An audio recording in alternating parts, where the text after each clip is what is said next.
Hello and welcome to Naxos Classical Spotlight. That opening music was Carillon Rotto, composed by Vittorio Rieti in 1920. It's from a long series of recordings pianist Giorgio Koukl has made for the grand piano label, featuring music by lesser-known and in some cases completely forgotten composers. I'll have that interview with Giorgio Koukl in a minute. First, here is Carillon Scordato, composed by Vittorio Rieti.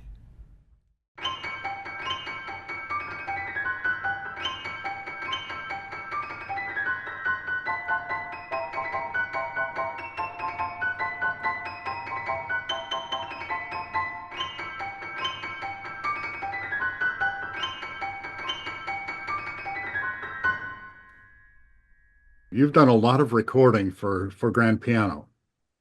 Well, thank you. In the last years, it was a sort of special project for me because most of the music has never been recorded before.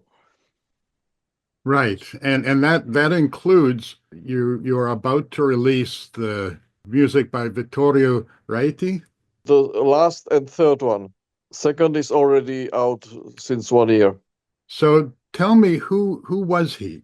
It's a special history because he's one of the Italian Jews which were born in Alexandria of Egypt, as many Italians used to live there. So he's born in Alexandria, but he lived as a young boy in Rome, as all his family has lived.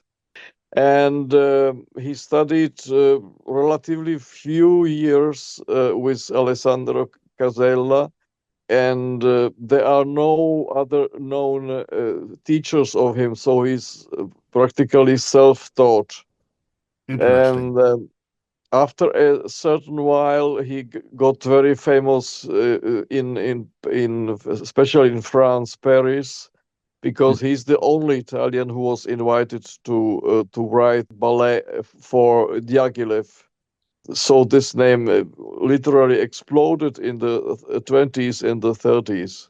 And this is quite a mystery why such a name is fully disappeared from the horizon of people playing today's music of this period.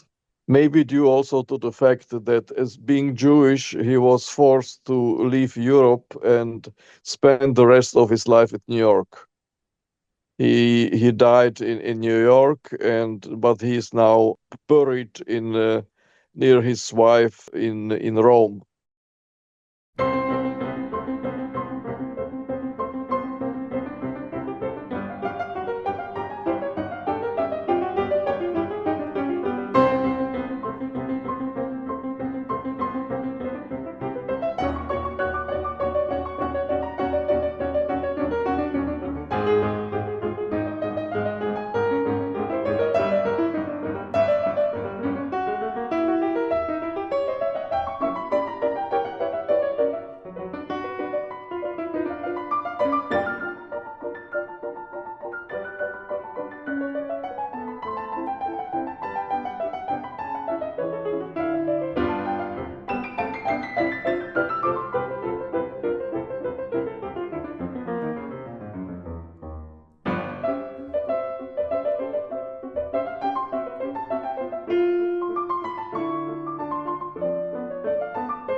How did you discover his music?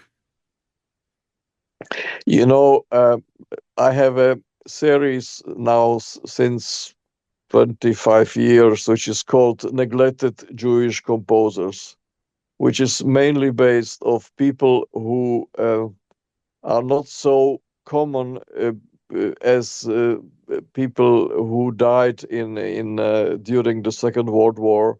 To name only few names, Arthur Lurie, who was Russian but emigrated to United States too. It is Viteslava Kapralova, which was born in Czech Republic. From, by the way, I am from Czech Republic, so it's easy Mhm. to know this name. And also Tibor Harshani, which was a Hungarian Jewish family who stayed in Paris. Generally speaking, all my composers are somewhere connected with Paris, with the 20s and the 30s. Somebody has told a very interesting history. On the few square kilometers of Paris, more music has been written than as in the whole rest of the world in these years. It's incredible to think about that. And of course, it includes all kinds of very well-known people, but also people that we don't know much about today. Yes, it's not necessary to present to the people names like Ravel or Poulenc or even Stravinsky, who belongs to this group, because everything from them is really known and performed. But as you consider, I have played three CDs where practically 99% of the music was never played and never recorded.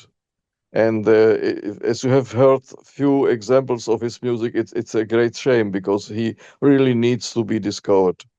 Is his music published, or did you have to search for it? Some published music is available only in the old, very old French editions, which are now completely unavailable. So it was necessary to search in the libraries, and some of it has been saved by his family in a form of autographs. So it has been it was necessary to rewrite the music with the musical programs to be played. Are there any particular pieces you think represent him or are particularly interesting? There is a very strange and peculiar story of his sort of never changing style. It's not so common because if you consider Stravinsky, just to name somebody, his periods of writing changed. He was doing something different in the 20s, and he was doing something fully different in the 50s. It's not so for Vittorio Rieti, who practically stayed in a world of neoclassicism, practically following the path of Stravinsky, which was his great example. It can be said there are no big differences between the works of his youth and the works of his very very high age when he died. He died in his 80s, so he was writing until the last moment of his life.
there's another pianist that plays with you on this album, right?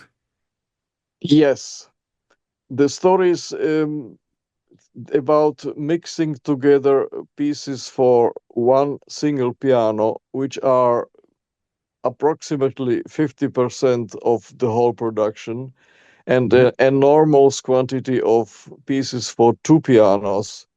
Due to the fact that Vittorio Rieti started very early to write for the American piano duo Gold and Fitzdale. They were quite famous during the 40s and 50s, both from New York and both very eager to play new music. So he started with some music for them, and due to the enormous success of this music, he continued writing for two pianos. So it was necessary to have somebody who would be able to spend the enormous time of learning these things and producing it, because a single piano represents a certain problem, but two pianos are far more challenging in every aspect. I suppose this is two pianos, not piano four hands, right? No, there's not one single piece for piano four hands. It is only two pianos, which is a blessing because it is far more spectacular. It is extremely well written for Mhm. both pianists. There is no such a thing as the first and the second piano. Both are really challenging technically, and I'm very happy to have found Virginia Rossetti as a partner to play this music together with me. It's a fun album. It's fun music. It's got a real sense of humor. The sense of humor is so typical for Vittorio Rieti. There are many moments he is really putting also few snippets of citations of other composers just for fun.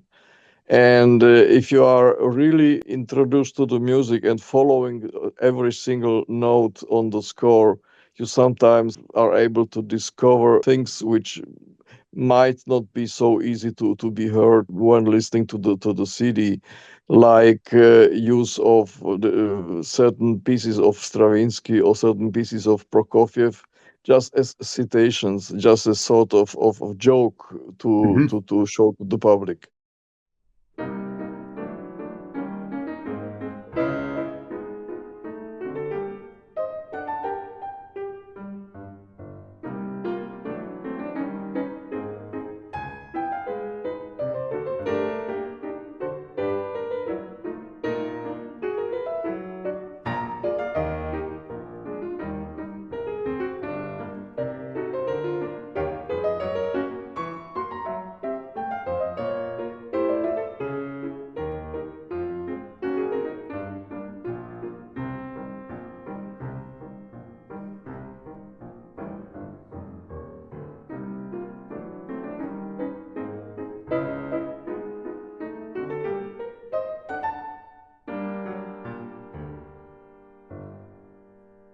This is a very special project for me because with this gathering of material and putting everything together, I spent my last 5 years. So I'm now very happy this has finished and this is time now to do other things. But I will miss him because he was such a good companion of my life in all senses, because Virginia Rossetti and me enjoyed just practicing this music to discover the layers of different things he has put in his music. If you play it not attentively and with a certain superficiality, there's a danger of getting a boring and not interesting music. And this music really needs to be studied until the tiniest detail in order to get the humor out of the music, which is very important for him.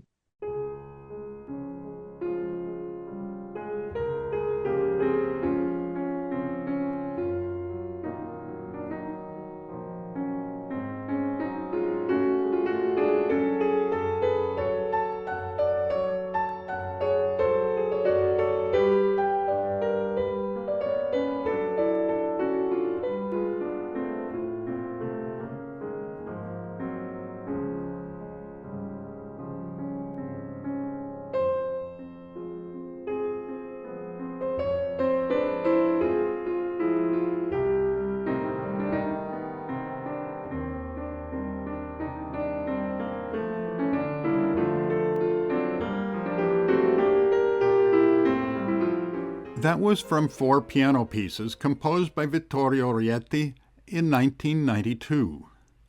It's from a new album of his music performed by pianist Giorgio Koukl and Virginia Rossetti, all world premiere recordings made for the grand piano label, catalog number GP938.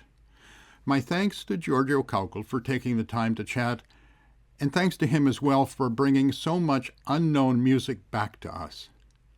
That's all for this podcast. To go out, here is a bit more music from 4 piano pieces.